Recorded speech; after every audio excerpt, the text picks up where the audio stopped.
తెలంగాణలో ఉన్నటువంటి చెరువులు నదులు కాపాడుతున్నాం అని చెప్పేసి కాంగ్రెస్ ప్రభుత్వం హైడ్రా పేరు మీద ఇల్లులు కూలుస్తుంది. అది కూల్చడం ఎంతవరకు కరెక్ట్? అది నీ అభిప్రాయం ఏంటి? ఈ అభిప్రాయం ఈయన ఒక్కడే ప్రపంచం మీద ముఖ్యమంత్రులు అందరు చేసారు. ఇంత అన్యాయం ఓడి అన్యాయం చేసుకుంటూ వస్తున్నారు. ఎవరు మాకు ఇప్పటికి పట్టలేదు సార్. ఒకటి ఏంటంటే రైతు బంధు చేస్తాను, రైతు బంధు చేస్తా, పిండి రైతు బంగారం ఇస్తా, అది రైతు ఏది పింఛని 4,000 ఇస్తా, అన్ని ఆశ పెట్టి మోసం చేసాడు. ఏది అతను కాడలు మాత్రం ఈయన అడుగున్నాం అని చెప్పి అయితే పిరిపాసి ఇచ్చాడు. అదే నువ్వు అట్లా అంటున్నావు. సీఎం రేవంత్ రెడ్డి ఏమో మీటింగ్లు పెట్టి ఆడ జనాల మధ్య నేను అన్ని 6 గ్యారెంటీలు ఇస్తున్నా, అమలు అవుతున్నాయి, ప్రజలందరూ నన్ను ఆశీర్వదిస్తున్నారు, నేను మళ్ళీ 10 సంవత్సరాలు నేనే ముఖ్యమంత్రి ఉంటా అంటున్నాను. కానీ నేను కూడా నెంబర్ అయితే ఇంత అన్యాయం అయితే ఏ ముఖ్యమంత్రి చేయాలి? వైఎస్ రాజశేఖర్ కాంగ్రెస్ ఆయన మంచిగా పర్వాలేదు, ఆయన మంచిగా చేశాడు. ఇందిరాగాంధీ 100% ఇందిరా చేసిన పని చాలా మంచిది, 100% మంచిది. ఆ తర్వాత వీళ్ళు కాంగ్రెస్ అయినా సరే ఖమ్మంలో పేదలు ఇల్లు కూలుస్తున్నాడు ఏమనిపించింది అది చూసినప్పుడు? రిచ్ అనిపించింది. ఇంకేమనిపిస్తాడా? రిచ్ మంచిగా అనిపిస్తున్నా. మీరు ఆ పాడిన నాకేం బాగాలేదు, మీరు చెప్పిన నాకేం బాగాలేదు. నేను అనే ఎట్టి చెట్టలు ఉన్నా వానంత రిచ్ రాయకం చేస్తే వేస్ట్ కాడు. ఒక నిమిషం మనం ఎక్కడ పోదు చెప్పిన అయితే ఇప్పుడు దళితులు ఉంటారు. దళితులకు ఇచ్చింది ఏంటంటే ఏది మన గౌడమ భూమి ఇచ్చారు. దళితులు గౌడమ భూమి. ఆ గౌడమ భూమిని ఇల్లు కడుకున్నప్పుడు ప్రభుత్వం అంటే ఈ ఒక్కడి ముఖ్యమంత్రి కాదు, ఈయన అయ్యేది కాదు. ప్రపంచం అందరిది, అందరు అడుకున్న హక్కులు ఉంటాయి. దాంట్లో అందరూ అడుకున్న హక్కులు ఉంటాయి. చెడ్డోడు బట్ట బుజ్జిది గులాబీ పురుగుల రోజు కూడా బతారు దాని మీద. అటువంటి పద్ధతులు అది పద్ధతులు సరేదు.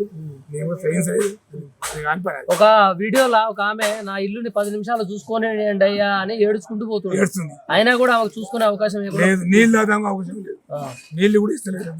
ఒక అమ్మాయి అంటే గొడుగుడం ఏడుస్తుంది, లేదు కమ్మగుడు ఒక మరీ ఏడుస్తుంటే చెప్తూనే కదా మన కూడా ఎవరి బట్టి విక్రమార్క కూడా చెరపల్లి పోయి పని చేస్తాయి. కేసీఆర్ అది అమ్ముకుండు ఇది అమ్ముకుండా ఆడ దొంగనే వచ్చేది అనుకున్నాం. నీ పని మంచిగా దొంగని విసిపెట్టు. దొంగని ఎవరు చేస్తారు?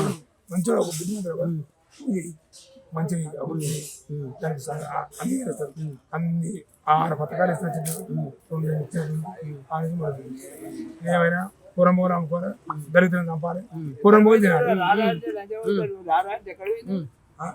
నీకు చెప్పలేదు కదా, నీకు ప్రభుత్వం చెప్పిందా? జనాలు చెప్పిరా అమ్మి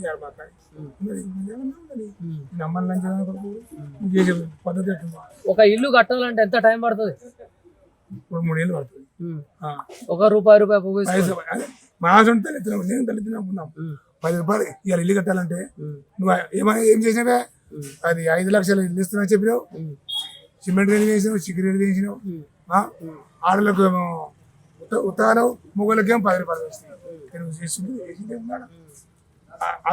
ఒక ఇల్లు కట్టాలంటే జీవిత కాలం సరిపోదు ఒకరికి. మరి ఇప్పటికీ ఇల్లు లేని ఉన్నారు. ఆయన చిల్లు కడతాను సస్తురు. ఇప్పుడు బిల్లు పడక అది పడక ఏది పైసలు లేక బేస్మెంట్ లేపడ పెట్టి కొట్టి బజారా పెట్టినట్టే కదా, బిల్లు వేయాలి కదా, దోదాపు చేసుకొని చెప్పాలి కదా, చెప్తాడు. ఇంతవరకు మళ్ళా వచ్చేసారి ఎవరు వస్తారు అనుకుంటాం అధికారులకు? మళ్ళా 100% కేసీఆర్ దొంగలు ₹10 ఇస్తున్నాడు, ఇచ్చి మోసం చేయాలి. 2.5 సంవత్సరాలు అయింది పెట్టి 4,00,000 ఇస్తున్నా. మరి ఈ కూల్చడం ఏందో ఆ పని మున్సిపల్ ఎన్నికలకు ముందు ఎందుకు చేయలేదంటావు? చేద్దామని చేయాలి, ఇది చేద్దామని చేయాలి. ఇది మోసం చేద్దామని చెప్పి వాడు ఇప్పుడు కూల్చేదేదో మున్సిపల్ ఎన్నికల ముందు కూలిస్తే అప్పుడు ఎందుకు కూల్చలేదు? ప్రజల అభిప్రాయం ఏంది? నీ అభిప్రాయం ఏంది? ఇది ముంచాలని చెప్పి దళితులు చెప్పి